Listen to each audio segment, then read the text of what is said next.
The intense tingling sensation that the man felt in his groin area quickly turned into a burning pain in his chest. He screamed as his mind went into chaos. A man standing 1 meter 90 and weighing 111 kilograms should have been bulletproof and not in terrible pain, he thought. And this was the last thought when he collapsed dead on top of the woman. "Hey, that hurts, you big idiot," she screamed, trying to get him to move. "It's not funny, Fred, and you lasted maybe 10 minutes. Fred, release." Penelope, Madden's lover, 29-year-old Fred Desmond, lay lifeless, heavy on her body, one of her arms pinned underneath him. She tried her best to squirm away from his weight, but he was too big for her. She tried to reach for her cell phone with her free hand, but her arm was too short to reach the device. She began to sob both from fear and disappointment. It became clear to her that today would not end well. 3 hours later, most of Penny's body was half conscious when she heard the back door of the house open and her children enter. She asked them to call 911 and not to go to the second floor. "Maybe we should call Dad too?" asked her 15-year-old daughter. "No, no," Penny quickly shouted back. "Just call 911 and wait for them downstairs." Paramedics arrived at the house 5 minutes later, after making sure the kids were okay. They walked up the stairs to find Penny and her dead lover. Penny looked more guilty than a child. With her hand in the proverbial cookie jar, the medics exchanged quick grins with each other. And Penny noticed, "You probably won't believe this, but this isn't the first time we've seen this." "Man," said the older of the two paramedics. "Obviously, situations like this are very stressful and heart attacks do happen." "Yes, but he was only 29 years old," Penny said in a barely audible whisper. "Then the autopsy should tell the coroner something interesting," said the junior paramedic. Turning the body over, both paramedics gasped. Fred Desmond was the handsome evening news anchor at the CBS affiliate in Lansing, Michigan. His star was rapidly rising, and it was known in some circles that he would soon be moving into the leadership chair in a major market.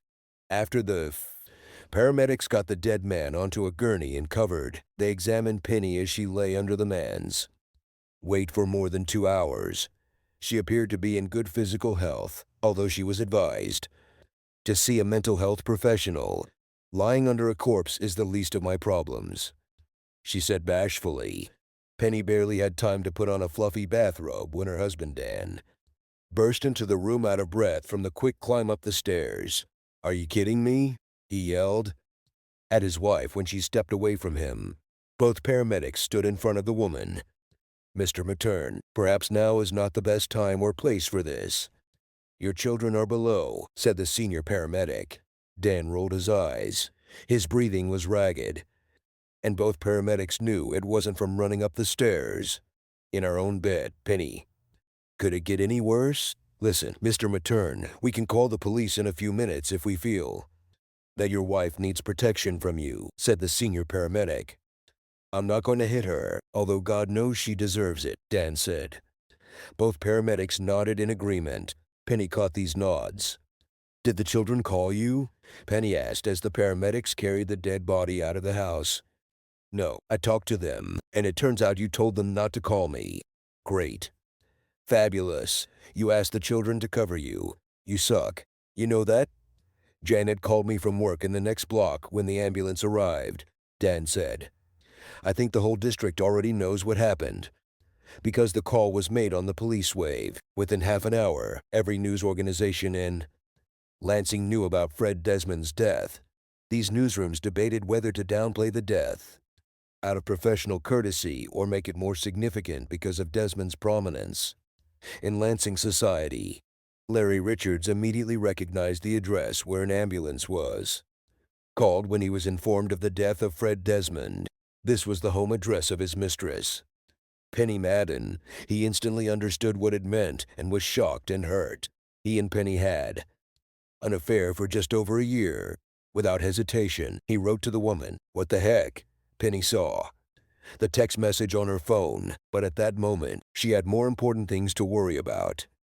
Larry has been an anchor at the Lansing NBC affiliate for 6 years. He was respected in the Community. Although his career lacked the juice that his rival at CBS had, he certainly enjoyed having sex with Penny and was shocked and angry that she apparently did it with his rival as well. Larry knew the station's news team would be debating how to handle Desmond's death. He called the news editor and expressed his opinion. "We need to get tough on this story." The news editor was the only person at the station who knew that Larry was having fun with Penny. Madden and was not surprised by Larry's opinion. He agreed with him. Those bastards at CBS deserved to be ridiculed. The fact that they had better ratings than his team was only part of his decision. Yes, exactly, he admitted to himself. Penny herself was prominent in the Lansing community, serving as executive director of the city's highly respected arts guild. Two prominent personalities in society are a definite plus for news coverage. The news editor noted to himself, "Get dressed, go downstairs, and figure out how to explain to our children what happened and why they will spend the next few days with your parents," Dan said. "Don't be too frank, but don't try to downplay your mistake. The kids are old enough to know. You screwed up big time. I will hear everything. Call your parents and tell them about this. And you might as well tell them the honest truth because I guess it'll all be on the evening news." Tonight, Penny's green eyes became wide as silver dollars. She hadn't thought about the news aspect of the story. With Dan present, Penny explained to the kids that she had cheated on their father. Earlier that day in their own bed, the man she cheated with was popular news anchor Fred Desmond. And while they were having sex for some unknown reason, Desmond died. "So you had sex until you died, Mom?" the couple's daughter Ellie asked quite sincerely. "Wow." Penny blushed profusely. Dan made a face and walked into the family room. Dan waited until Penny and the kids went to her parents' house. He figured that 40 minutes round trip plus another 20 to discuss with her parents would give him an hour to do some important things, like finding a good lawyer and dividing up the finances. In his opinion, divorce was a given. Everyone knows someone who has been divorced. Dan knew a few himself. One of them was a good friend of his at the national telecommunications firm where Dan worked, among several others. He made this call. Penny returned about an hour and a half later, looking as if someone had repeatedly punched her in the stomach. Dan guessed that the conversation with Penny's parents had not gone too well. He knew that the Fitzmaurice were conservative and were probably more than a little upset about their daughter's infidelity and the fact that it had become public knowledge. Penny sank down onto the couch opposite Dan's chair with the lift-up footrest, looking closer. He saw that she was crying a lot. "Everything went as well as it should have, if I expected that. They were going to burn me at the stake," she moaned. "I guess I deserve it." Dan looked at his wife impassively. She took this as a signal to continue. "Sorry, Dan. I'm really sorry," she said. "I'm sorry for cheating. I'm sorry for hurting you. And for blowing up our family in the most public way. You should know that publicity was never part of my plans. Never. I have no idea what happened today." He was only 29 years old. Penny began to sob, hiding her face in her hands. Dan didn't move from his chair. She cried for a few minutes before looking up and seeing the emptiness in Dan's eyes. She had never seen such a look from her loving husband. "How long did it last?" Dan said calmly. Penny winced. "I think we were together for about 3 months. We were together. Great term. It almost sounds like loved. So innocent. But I still prefer the word treason. It means exactly what it means," Dan said. "He interviewed me for an article," she added. "We were flirting, both of us. He was a big, handsome guy, a former college football player who kept himself in shape. We met for lunch several times, and one thing after another. He was very good in bed." "That's good to hear," Dan replied. "Have you always had sex with him in our bed?" She lowered her eyes. "I suppose you know that he was married and had 2 small children. You left wonderful memories for them." Dan croaked. "I don't want to divorce Dan. Please. I will do everything that you want. Consultations if you like. Please," she whined. "Why should I care what you want?" Dan snapped. "You had a 3-month affair with this freak." You had fun with him in our bed. He died in our bed. It'll probably be all over the news tonight. Damn woman. My children and I will forever be ridiculed because you couldn't keep being a faithful wife. Fred Desmond's death from an apparent heart attack in bed with a woman who was not his wife became the top story on 3 of Lansing's 4 major television stations.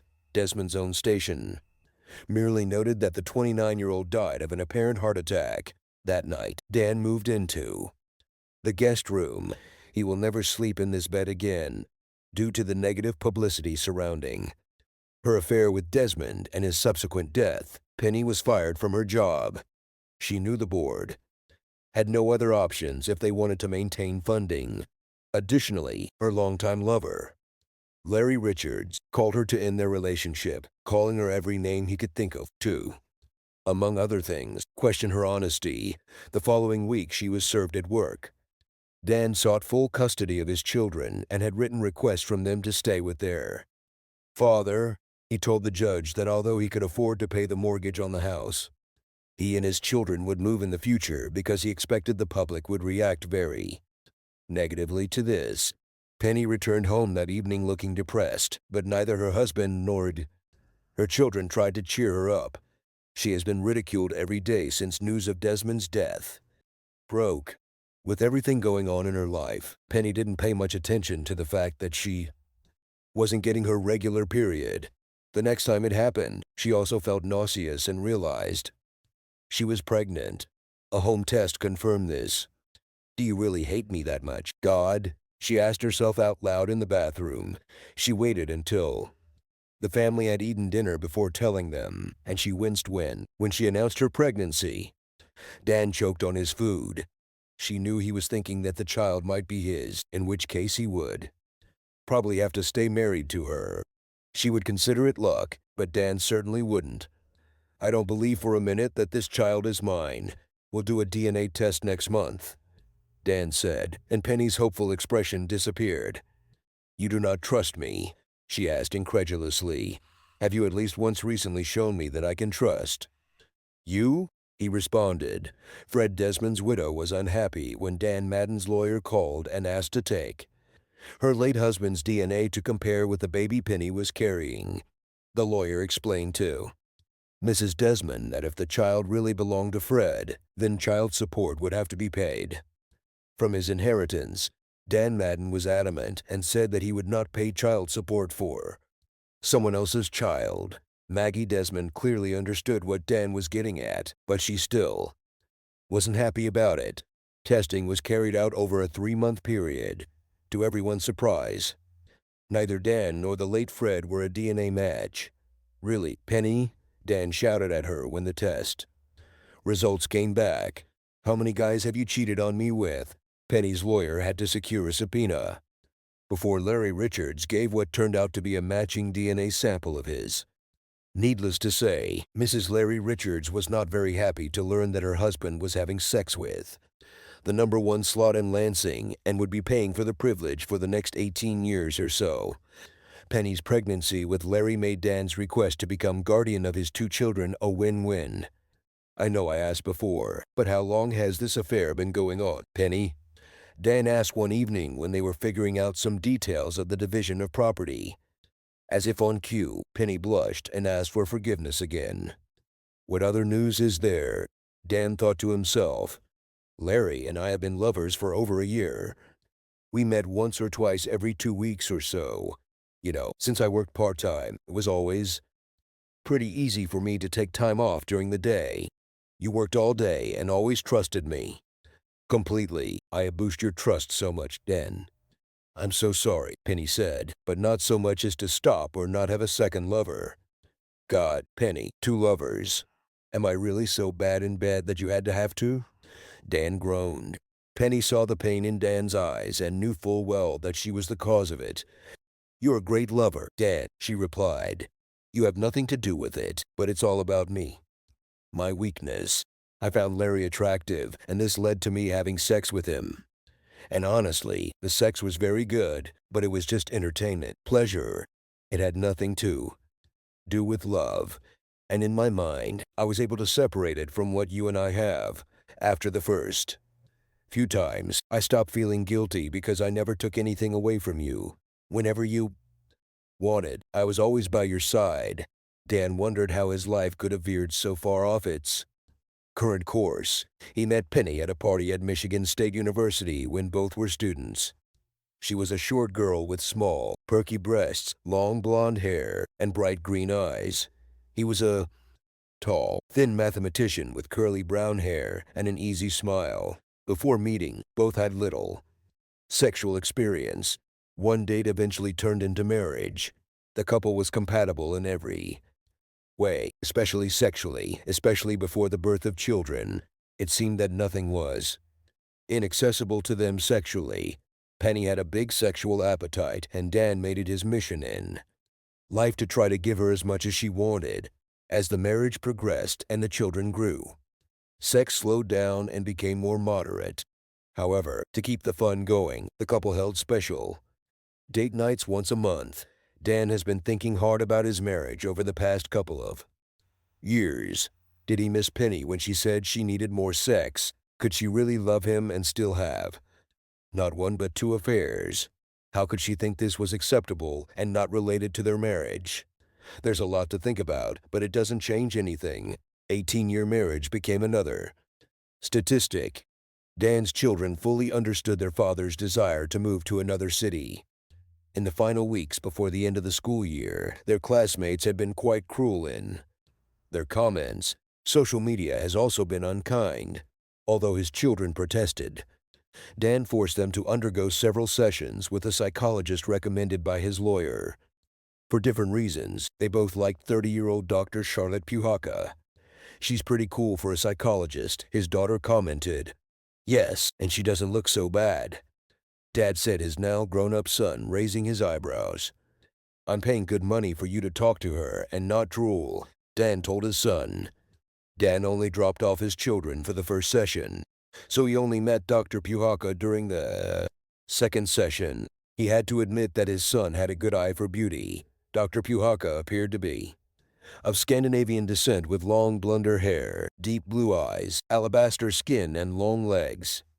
Thor himself would have liked the appearance of the pretty doctor, Dan thought. Dan and the psychologist also had their own meeting within a few minutes of the session with the children. He agreed with her assessment that he too could use a few sessions. He knew he had serious trust issues and wasn't sure he'd ever be able to overcome them.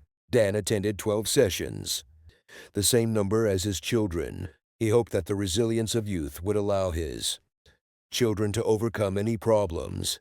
They had much faster than he could overcome his, and he expressed this idea to a psychologist who told him that he could continue to visit her as needed. But if I'm your patient, we won't be able to date, he said with a grin. While that is true, you are making a rather serious assumption, the doctor said, and her manner was not unfriendly. Dan was in no hurry to make acquaintances, either with Dr. Puhaka or with anyone else, despite the fact that several female acquaintances made him aware of their interest, even with alimony from Dan, half of the couple's assets, or half of the proceeds from the sale of the house, and child support. Penny needed to find at least a part-time job after the birth of her second son to be able to support herself. She also moved but tried to stay away from the city where her entire family now lives. She also took back her maiden name and began using her full legal name, calling herself Penelope Rhodes. She was proud that she had managed to lose weight during her pregnancy and was soon back to her pre-pregnancy weight. However, she did not start making acquaintances. Although she had many chances, a 43-year-old single woman with a newborn baby and a part-time job, there was little time for a social life. She tried to keep in touch with Ellie and Robbie, and gradually restored relations with her parents, who decided that they would not punish their third grandson for the sins of his mother. Dr. Charlotte Puhaka was surprised to see Dan Mathern calling her. She had not spoken to him for more than 6 months since the day his sessions with her as a patient ended. He expressed interest in meeting her in person, but did nothing, and she assumed he had found another partner. Hello, Dan.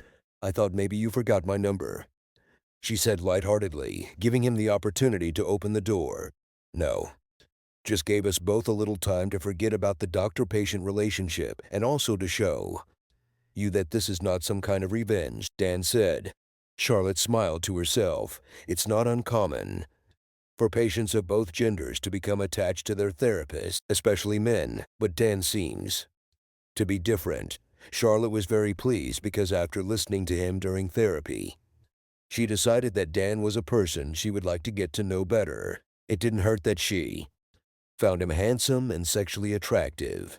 Dan was pleasantly surprised when he picked up Charlotte the following Friday, asking her out on a date.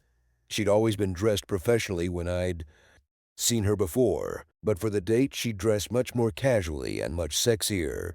A mid-thigh denim skirt, a tight white top that showed off about 5 centimeters of toned stomach, and sandals with 7.5-centimeter heels. He failed to feign indifference as he openly looked the woman up and down when she met him at the door. As far as I understand, she's dressed normally, she said carefree, walking past him to his car. Yes, Dan replied, chasing after her to open and hold the car door. Ooh, old school manners. I like it, she purred. Then you can thank my mother when you meet her one day, he said. Charlotte smiled to herself. She's been on enough dates to appreciate the little gestures that most men don't do anymore, like opening doors. The restaurant was an upscaling barbecue joint that also featured products from a local distillery. When the waitress offered her a large bib, Charlotte felt a little stupid, but decided to accept it after looking around and noticing that many customers were wearing these accessories covered in barbecue sauce. Dan accepted it with gratitude. Having learned that Charlotte drinks alcoholic beverages, Dan ordered them both a tasting set of whiskey, as well as a glass of ice water. After warning his companion to take small sips of whiskey, Dan explained the type of whiskey contained in each glass and some of the tasting notes of each drink. The girl admitted that she was impressed by his knowledge of alcoholic beverages, as well as how well each of the samples goes with barbecue. So you are a drinker, she said cheerfully so that he would understand that she was joking. You are like an alcoholic. Somalia? Guilty, he replied. Penny liked wine more. I prefer distilled alcoholic drinks. He hesitated and winced when mentioning his ex-wife, especially to his former therapist. Do not do that. Don't think about her, Charlotte said calmly. She was an important part of your life for 20 years, and it's natural that she is in your memories. Don't try to hold them in or feel guilty when they come up.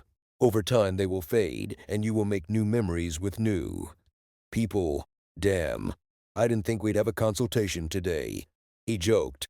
Nothing like that, she replied, playfully slapping his arm. When the meal was finished, Charlotte noticed that there were a few drops of barbecue sauce left on her bib. It really saved my blouse, she said, taking off her bib. It would be awkward to walk around all evening with barbecue sauce on her. Dan told Charlotte that after dinner they would go to a club with music. After the barbecue restaurant, she assumed the club would be country western, so she was surprised when they pulled up to a club known for jazz. Jazz? I'd bet on the country. I thought we were going to dance the night away, she said. Dan chuckled again and shook his head. No country, no hip-hop, no gospel. Screaming guitars are always good. Blues is good. Jazz is good. I'm a person with clearly defined tastes, he said. Do I fit into your clearly expressed tastes? Charlotte asked, making air quotes as she spoke. Of course, he replied. At the end of the evening, Dan received a chaste kiss. He was surprised when he returned home and both children were waiting for him in the apartment kitchen. Good date, Dad? Ellie asked with a wide grin. Did you keep your hands to yourself and act like a gentleman? Bobby asked with the same grin. Give me a break, guys. This is my first date in more than 20 years. God, I have no practice at all, Dan said. Both children grinned at each other, then at their father. I'm not going to help you. Dad, you're on your own here, Ellie giggled. But we approve of your lady. We both think Dr. Puhaka is wonderful. Don't screw it up, Dad. Bobby said seriously. Dan and Charlotte were finishing up their fourth date in 2 months, sipping coffee and shots of Bailey's Irish cream in Charlotte's living room when Charlotte got a serious look on her face. Dan, would you like to meet one or two more women if only for comparison? I think you're too focused on me, and you might miss out on someone you might really like, Charlotte said. What if I find someone I really like? He answered, and I'm definitely obsessed with you. Charlotte blushed and smiled. She took the coffee from Dan, pulled him towards her, and kissed him passionately. He answered her with an equally passionate kiss. She led him upstairs to her bedroom. When they got to the bedroom, Charlotte kissed Dan deeply, pushing his back against the bed and finally pushing him onto it. As she began to remove his clothes, he reached up and ran his hands over her blouse, eliciting a long groan. He took her clothes off as quickly as she took him off. Then he pulled her body towards him, causing them both to fall onto the bed. Dan hesitated for a moment, realizing that he hadn't made love to a woman in over a year, but he quickly forgot about it when Charlotte pressed her tongue into his mouth. In a searing kiss, he reciprocated her feelings and slid down her body. Charlotte's brain was in overdrive, her vision flickering and explosions ringing in her ears. Returning to the ground, she realized that someone, no, it was her, screaming. She stopped as soon as she remembered how to do it. Hearing the woman scream, Dan began to continue with great enthusiasm. God, he missed this more than he could have imagined. He didn't know when the scream stopped, but he was suddenly aware of the silence in the room as the woman's body stopped writhing. He heard her breathing, but when he raised his head, her eyes were closed. He didn't know if she was passed out or just relaxed. Sharp, are you okay, baby? He whispered. Having received no answer, he asked again. He waited a few seconds before he heard her move. What was that? She asked in a trembling voice. Are you okay? Undoubtedly, it was amazing. Can we do this again? Oh yeah, he was inspired, returning to caresses. For a moment, he tried to remember when Penny had been this hot to him. He paused for a moment, realizing what he was thinking, cleared his thoughts, and focused on Charlotte again. He swore to himself that he wouldn't make this mistake again. For several minutes, they kissed, giggled, and talked quietly. Remember when I asked if you wanted to date other women? Forget it. You are mine. Sure, you're mine, said Charlotte. On their next outing, a day of golf and go-kart racing before dinner at a Mexican restaurant, the couple were joined by Dan's children, Ellie, Bobby, and Charlotte. He hit it off immediately. Dan smiled a lot as he listened to their conversation. The 10-year age difference between Dan and Charlotte was not even discussed. The couple made wedding plans a year in advance until the conversation turned to children. Dan said he thought he was too old for other children, but Charlotte wanted at least two. They compromised on 2 children. Happy wife, happy life, Dan thought to himself. Dan and Charlotte were sitting in their pediatrician's waiting room with their 1-year-old daughter, awaiting their baby's first annual checkup when a familiar face walked out of the office, followed by a little boy. Oh, Dan. Hi, Penny said, surprised. She looked at Charlotte and the baby. Hello, Penny. Long time no see. Is this your baby? The last time Dan and Penny were together in the same room was 4 years ago during the signing of the divorce decree. He noticed that she still looked good despite a few new wrinkles on her face and about 9 extra pounds. Penny noticed that there was some gray in Dan's hair, but he still looked about the same as before and didn't seem to have aged a day. Perhaps it had something to do with a smile on his face that seemed natural rather than forced. She wondered if the pretty blonde holding the child was the reason for this smile and his youth in general. This is my son, Will. He's 5 years old now, Penny said.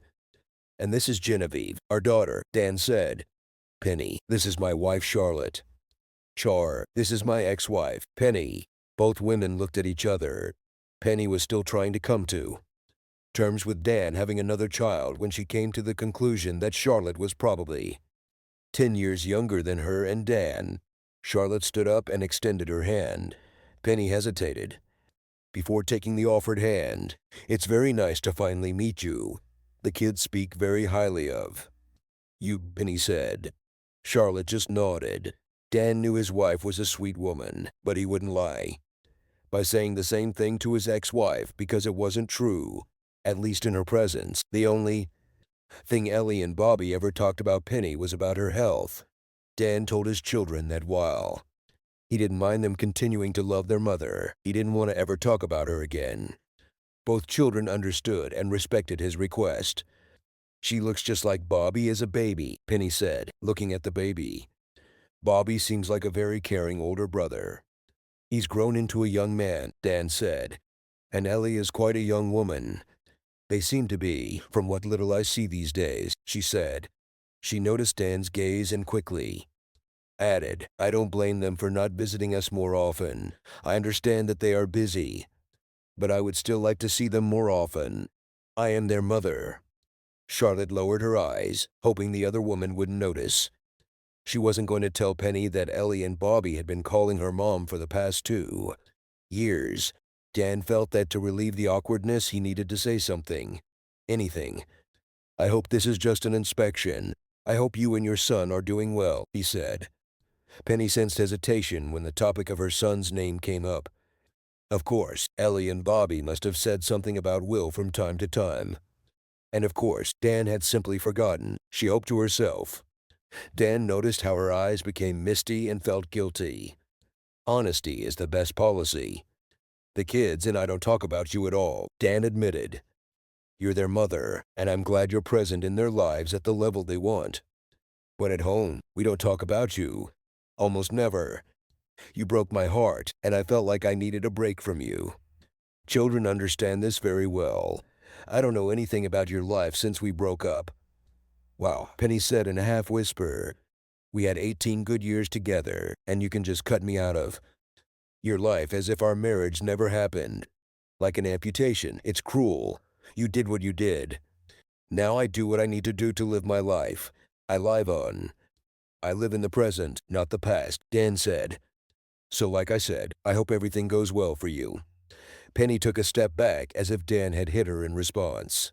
It's one thing to be hated and quite another to be simply ignored. "Yes, sort of, mostly," she finally answered. "I work part-time in the library.